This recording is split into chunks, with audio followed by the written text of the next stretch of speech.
This is the Mixed Martial Arts Beat for the third week of December 2013. Hello again, everyone. I'm Ariel Helwani inside our New York City studio, and today's episode of the MMA Beat is being brought to you by Glory. They return to Spike TV this Saturday, December 21st at 9 p.m. Eastern with Glory 13 Tokyo. Great kickboxing action returning to Spike TV. Do not miss it. All right, let's introduce the panel. We've got Luke Thomas of MMAfighting.com and the Sirius XM Fight Club, Jeff Wagenheim of Sports Illustrated, and of course the man with the hat, Chuck Mindenhall of MMAfighting.com. All right, guys, lots to discuss. Of course, we have to start with Georges St-Pierre. He announced that he was taking an indefinite leave of absence from the UFC. He is gone as welterweight champion, vacated his title. How surprised, based on what he said after UFC 167, how surprised are you that he made this decision? Well, I got to be honest. I was on this show, and there was Mike Chiappetta sitting here, and you both were telling me, I don't think he's coming back. And I was like, I said at the time, I hope you're right, and I just didn't believe it, but you were right. You were totally right. And I don't know how everyone's going to have their own take because there's so many different angles to approach this one, and why he left, and the timing, and what must have caused, to vacate a title that was, he'll look back on his life. This was one of the most pivotal decisions of his life, of his adult life, if you think about that. So something is not clicking. I have to say, my instant feeling about it was, one, I was a little surprised. And two, I had a great sense of relief for him. You could tell that there was gnashing of teeth going on, and for whatever reasons, with the TMZ report is correct, I don't know. There are various reports anyway. Is it because of the workplace relationship that I think there's a bit of friction between he and the UFC right now? Is that the case? Is it what he mentioned before? All the pressure, fighting murderers, 3 generations of welterweights he has defeated. I don't really know what the answer is, but I can tell you after he is gone, I know it's a challenge for the UFC. I feel really great for Georges St-Pierre, and I hope he has a great thing. Real fast, I will say, though, that we took some callers on the Sirius XM Fight Club, and I've heard some fans, I think most fans feel like good for George, but there were some being like, oh, man, why is this coward quitting now? Like, let me tell you something. If you have a name tag on your work attire at your job, the last thing you should be doing is questioning a guy who beat 3 generations of welterweights and is top 3 all-time MMA fighter. You deliver Pepsi products for 6 hours on a Saturday. Shut up. So I just want to make that clear. What do you think, Jeff? What do you think? Good decision on his part? Other than the Pepsi thing, yeah, I agree with sure. you. But I'm not sure they're sponsored, at least not yet. I don't know if this is really significant, but the night of the fight, and George comes out, and he almost seems like he was having a nervous breakdown, but you didn't know whether it was some kind of physical thing that went on in the fight as well. Although even when he made the announcement last week on the conference call, he still seemed like he was a little shaky emotionally. But on the night of the fight, when he made that very emotional announcement, and Dana White came out and really slammed him, and I know Dana then cooled off in the time after that, but to me that might have been a bit of a turning point. Here's this guy who's always been thought of as the ultimate company man. He's done everything for the UFC, and now he has this one moment where he's doing something that he probably hates doing. And instead of being supported immediately by his boss can do nothing but think about himself. You can't quit. You've got to defend that title. Well, no, he doesn't have to defend the title. And I don't know whether, in the end, that was the thing that pushed him over the edge. In a way, I think it had at least some impact. But I'm totally happy that he's done this. Look what happened to these other fighters. Cain Velasquez hurts himself. He's out for a while. Dominic Cruz has been out for 2 years. We see these guys who injure themselves physically, and we're fine with them taking the time to heal. Here's a guy who isn't injured physically, but it's an emotional or mental thing that's going on with him, and some people aren't okay with that.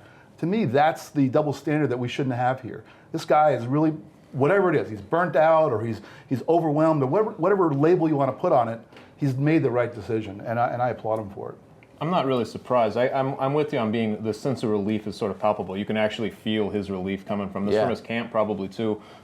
Just because it probably has been a burden on him. Ever since, I would say realistically, there's been sort of rumblings ever since he came back against Carlos Condit. It seems like after that, he came back from that knee injury, he was able to do that. It was a rigorous process. I think he wanted to prove it to himself he could do that. But he's always been one of those obsessive types. Like he mentioned that he obsesses over it. And I really believe that because this goes back to people you talk to within his camp.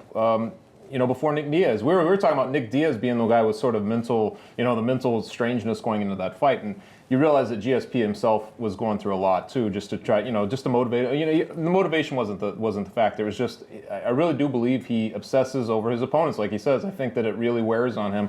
Whatever else is going on in his life, it just probably surmounts with him. But you've probably noticed in your interviews with him, he's a little weird. If he's on camera, he'll put on the face and all that, but he's definitely, there was tension almost every time these last couple fights. So I think that this was a long time coming. There were rumblings about, they're sort of plotting this Rory McDonald moment when he would come up and GSP would step aside. We heard about this stuff for a long time. I think he had sort of thought about it. He didn't know when he would do it. He didn't know if he'd do it 100%, but it wasn't a surprise when he finally did it. And it's interesting because you say he is obsessed, and it seems like to a degree he has done this to himself. He has put all this pressure on himself, but I also think that he may have done it to himself by doing too much upon returning from that injury.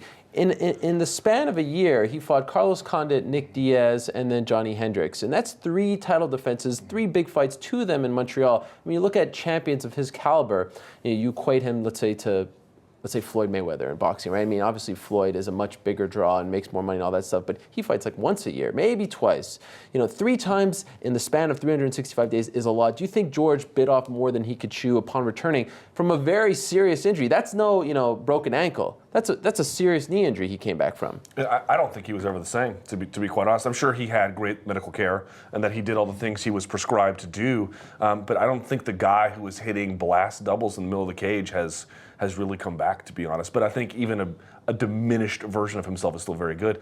But it's weird. Like, there's 2 methods to madness if you want to sort of use Anderson Silva as an example. I mean, Anderson Silva did get brutally knocked out by Chris Weidman, but generally you get the sense that for the most part he's having a good time, man. Like, he goes to these open workouts and he's playing with children, and I don't know how fan accessible he is necessarily, but he's still doing it at closer to 40 because he's really having a great time, and that is probably a big contributor to why he's done so well. I think it's quite the inverse with Georges St-Pierre. He is a guy who I think he is a believer in himself, and he has a resume to prove it, and I think he knows that. I also think he has a compartmentalized identity where he is deeply insecure. And he wrestles with that insecurity by, I'm going to train, I'm going to work, I'm going to do I'm going to all my P's and Q's, cross the T's and dot the I's to make sure no stone is left unturned, so that come fight night I'm ready to go. And I think in the end that is not nearly as sustainable as sort of the Bahama Breeze attitude, as it were, of Anderson Silva. I do agree, though, but I think Anderson is only cashing in now. I mean, George from the get-go was a big draw in Canada and carried that country on his shoulders. Sure. But only for the last 2 years has Anderson become the megastar that he is today. But it's a shorter window. Sure. To live this kind of grinding life where you're constantly, flogging yourself, you can only do that. It's just a very, very short time. I want to go back to the UFC for a second because you mentioned Dana's comments at the press conference, and I thought the most interesting thing that Georges St-Pierre said on that conference call last week was that he tried to do something good for the sport and it failed. And it was clear that he was talking about VADA. It was clear that he was bothered by this. It was clear that he was bothered by what Dana White said about it leading up to the fight, right, where he felt that they weren't backing him up. Do you think really that part of the reason why he's leaving is because he does not have a good relationship with the UFC brass? I mean, only he knows, sure, and Dana White know, and Lorenzo Fertitta. I don't really know what that. I know that there are certainly Did you get that impression? Maybe some little schisms there, but I think the even more than the injury, I think the biggest thing is really the mental stress that he's gone through. He's talked about, and the thing that he really talked about the most was every day I get up and I walk out of my house in Montreal, and everybody's coming up to me, and this is that sport you've talked about, you lived there. That sport is just huge in Montreal. If this were a fighter living, like John Jones living in upstate New York, or some other fighter in some other place, I don't think they live with the same level of recognition and everybody sort of being on top of them constantly as George does. And I think that he fought twice in his hometown, which everybody thinks of as an advantage. It may not have been an advantage for him. It might have been better for him. Ironically, when he left town and fought in Vegas, that was the breaking point. But it might have been better for him to be out of the comfort of home, because when he was home, it seems as though that really was the thing that really gnawed at him, because it was like he couldn't escape it. It was almost like the way he talked about it was like he was almost like in prison or something. Does he come back? Does he ever fight again? I mean, being the competitor he is, the reason he does this is when he signs the name on the dotted line, he puts this pressure on himself to be the best. And he guards against complacency after the Matt Serra thing. It was like each thing sort of built him to what he was. That same competitiveness, I feel at some point, will come back. It'll just be there because he'll see guys doing it. At some point, when he finally gets over it, I think that he'll look at it and be like, you know what, I would like to do this again.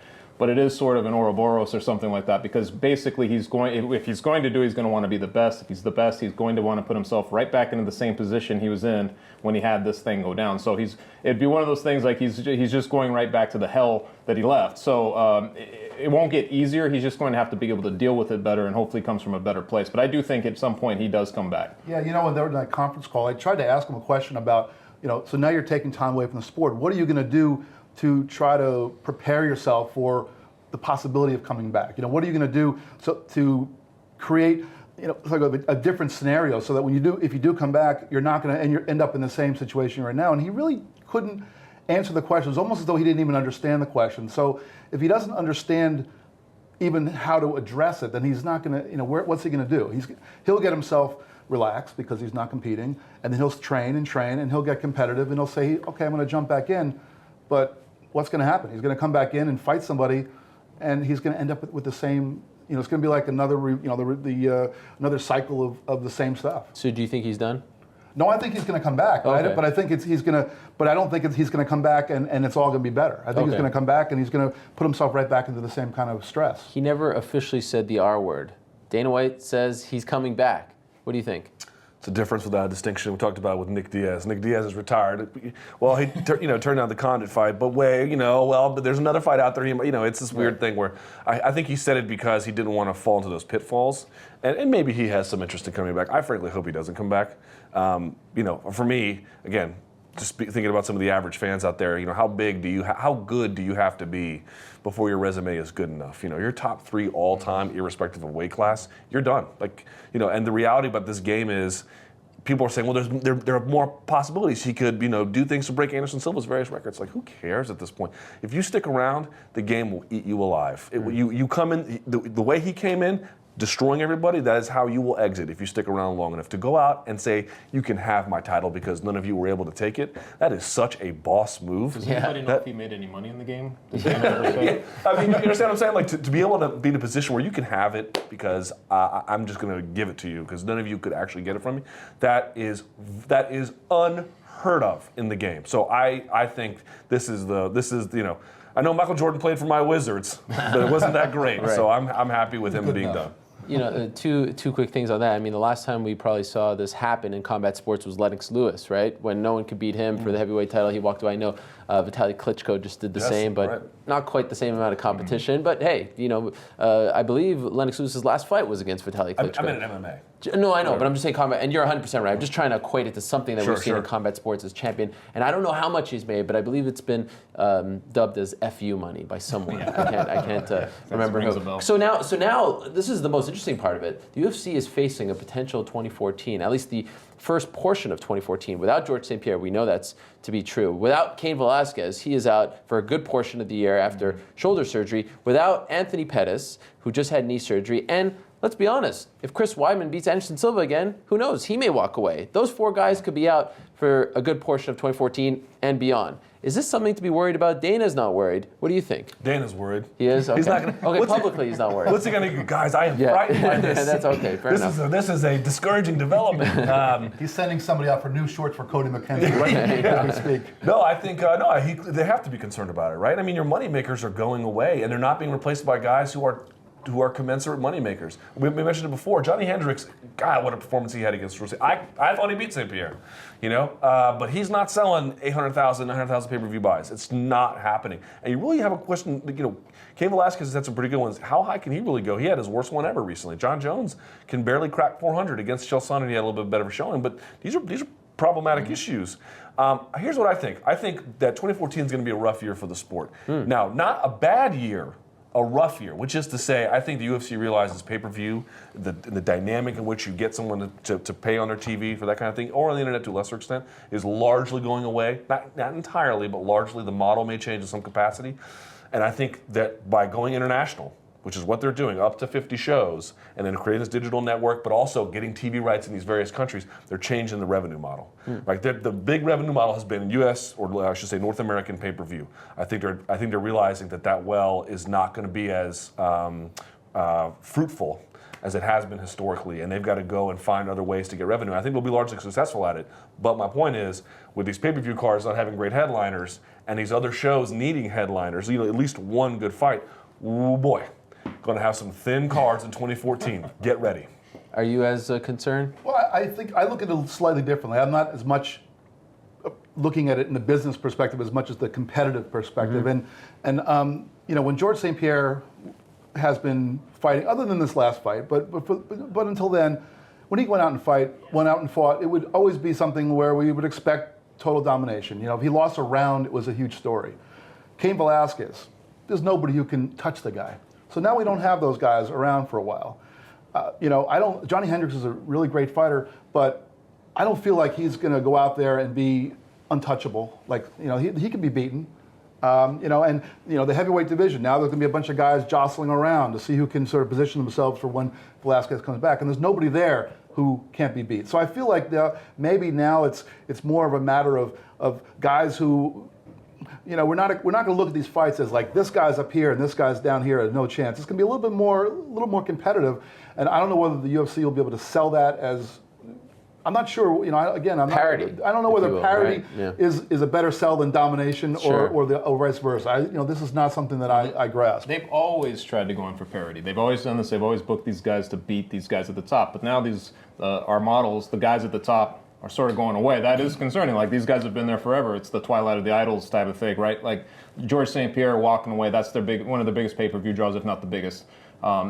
Johnny Hendricks has been in the shadow of GSP, regardless. Even they just fought, but before that, he was on. He was below him on both 158 and 154. He was, they're fighting before then. He's not going to fill that gap, regardless of what he does with Robbie Lawler. Robbie Lawler sort of limped into the UFC with losing 3 out of 4 fights. These are not the guys who are going to be able to position. It's really interesting when you look at a guy like Nick Diaz, though. If he's able to come back, maybe he's got a little bit of the thing that people look for in the main event. But some of these other guys, you look at them right now, and they're not the same main event. They're not the event that these other guys have been.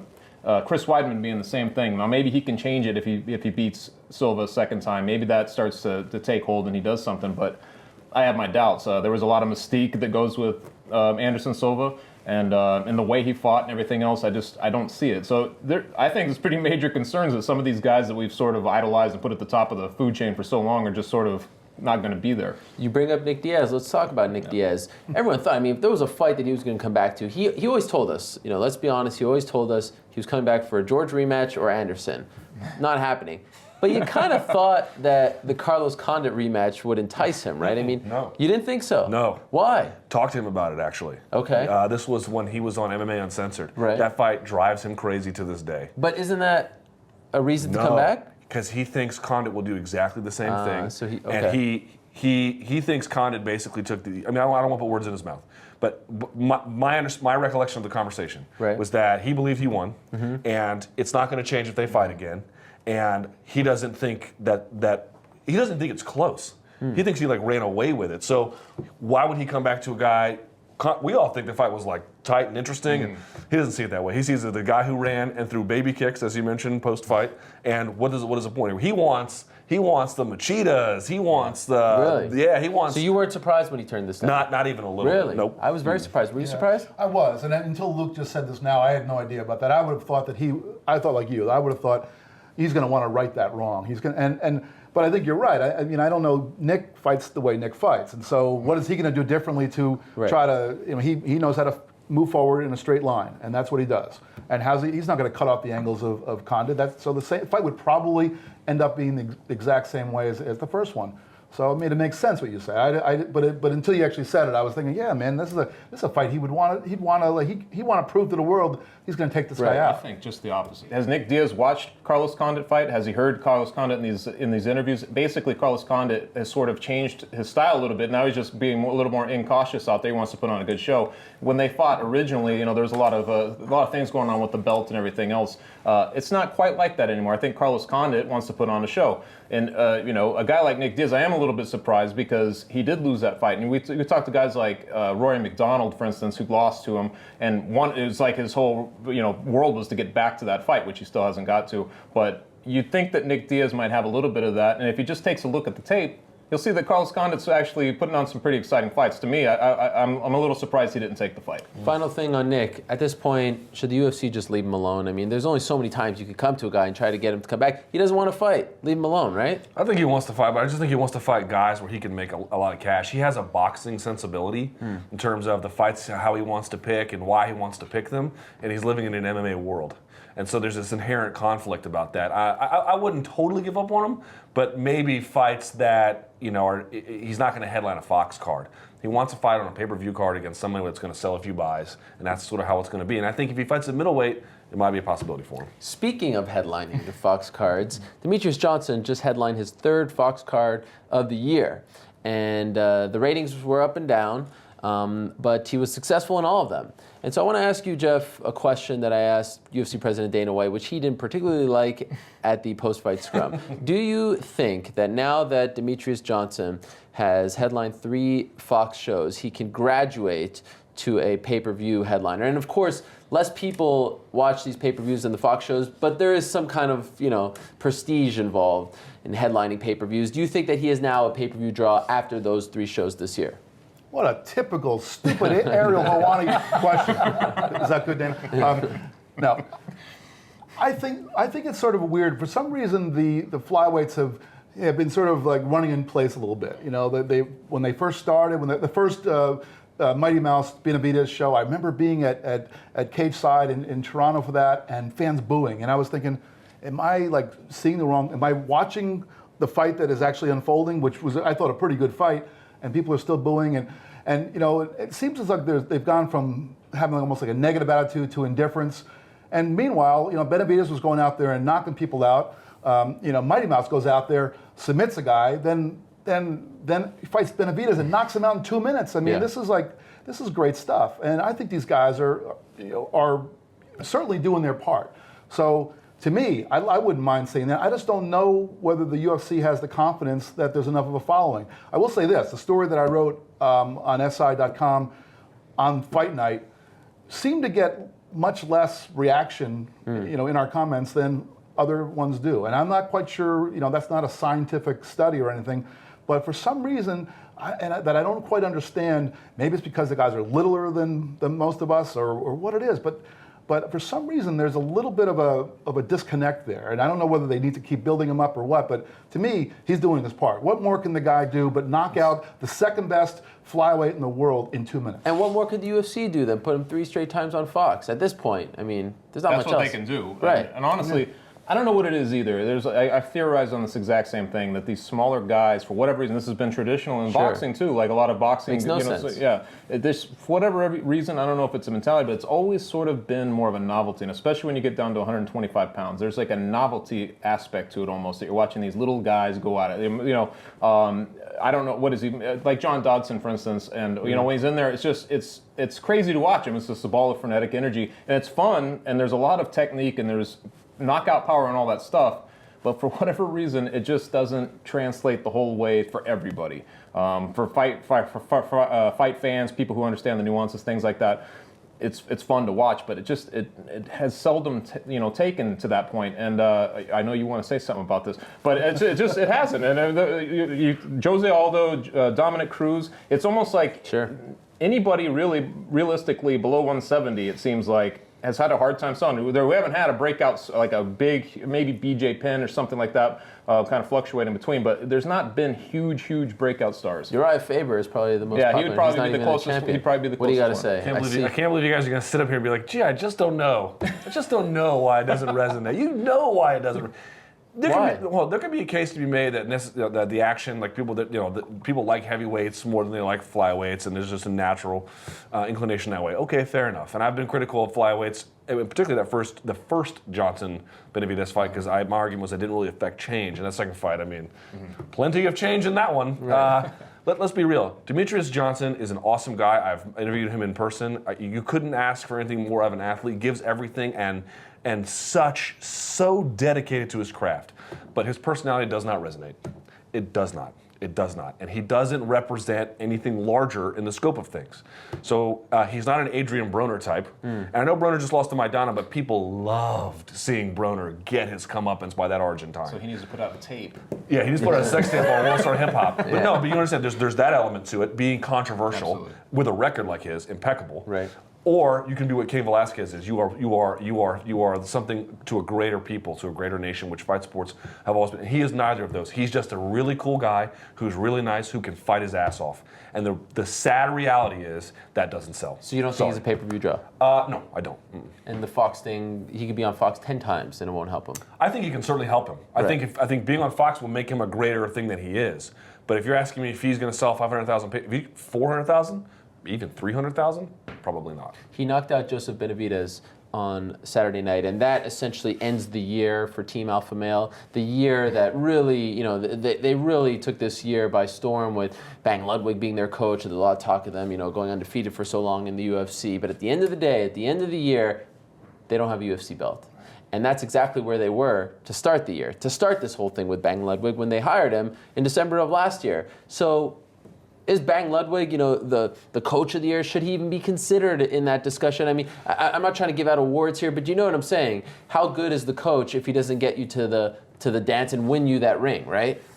Yeah, well, perhaps. But I mean, look at going into that weekend. His top four guys, or the four guys who are on that card, were 10-0 this year, right? With I think six finishes maybe. And I think Danny Castillo was 2-0 with no finishes. So the other guys, Mendez, Faber, and Benavidez, had 6 finishes among their 8 fights. That's pretty damn good. Great. And so yeah, they didn't get the belt, but things are sort of shuffled around. Now Benavidez is in no man's land. He's lost twice to the champion in his weight class. He's lost twice to the champion in the next weight class up. So he's sort of out there. He's sort of like in Junior Dos Santos land. He's not going to get a title shot for a while.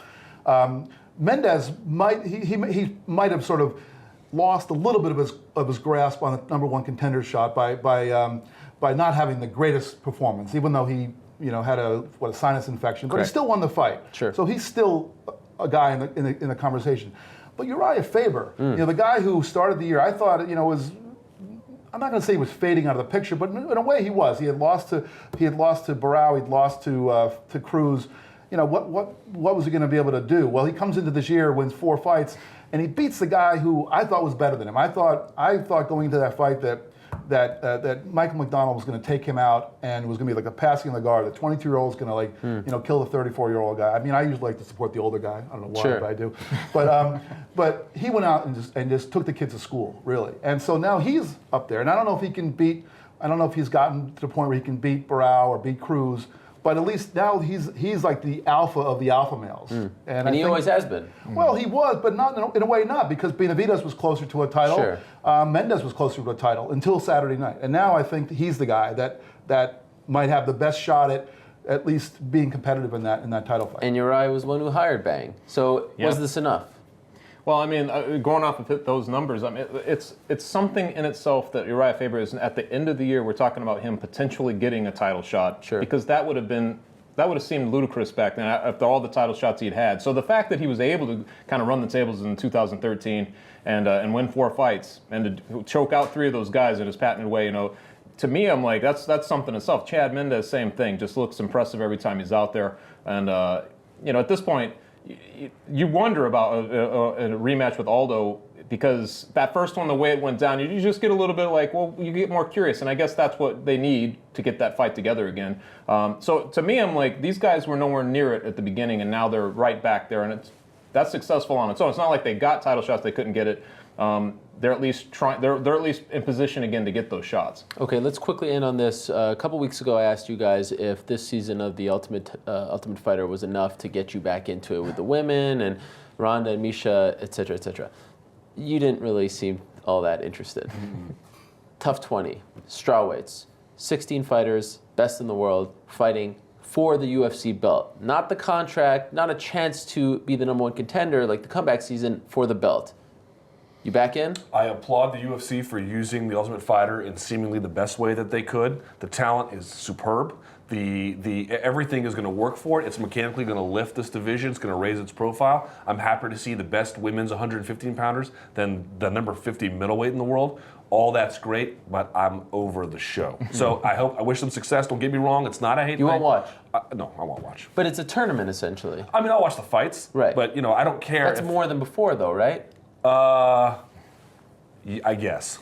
So that's a small victory. The fights will be great.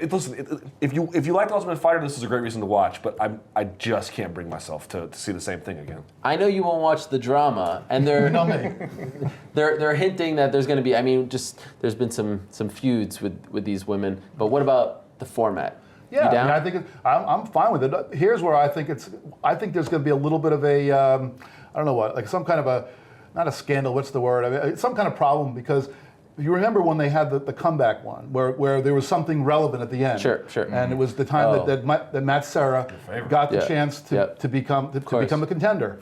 Well, that became a big issue in the media because our friend Josh Gross, when he was writing for SI.com, revealed. I believe it was Sherdog back then. Oh, yeah, that's right. He was still Sherdog. Okay. Yeah. Just plugging my own thing. No problem.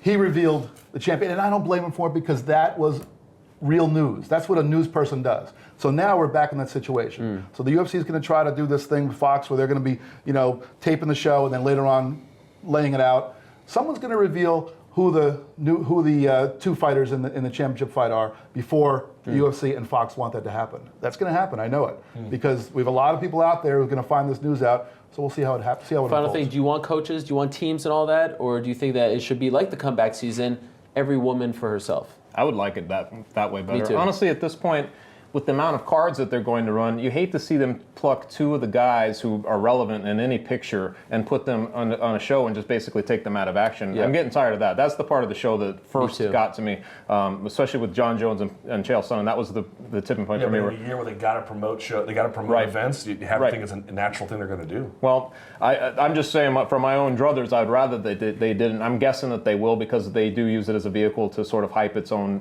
thing. But I'm sort of in the same boat. I was intrigued to see this co-ed version and to see how the women would handle themselves going against each other and all that stuff. But the show itself, it's just, I can't keep watching the same house things, all the same stuff. This coaches going bickering, all this stuff.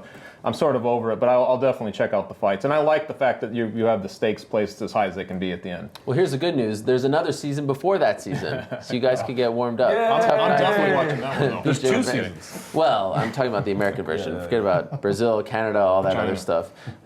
There's, of course, BJ Penn versus Frankie Edgar. All right, that does it for us. And guess what? A couple weeks ago, I lied. I said that this would be our final episode of the year, but we have one more for you. Due to the fact that there's no MMA Hour on Monday, we're going to give you our special year-end episode of the MMA Beat this Monday, December 23rd, so stick around for that. For now, let us know what you think about anything we talked about on today's episode. Hit us up in the comment section below, and then, of course, stick around for Monday's final episode of the MMA Beat of 2013. For Luke, Jeff, Chuck, I'm Ariel. Thank you so much. We'll see you on Monday.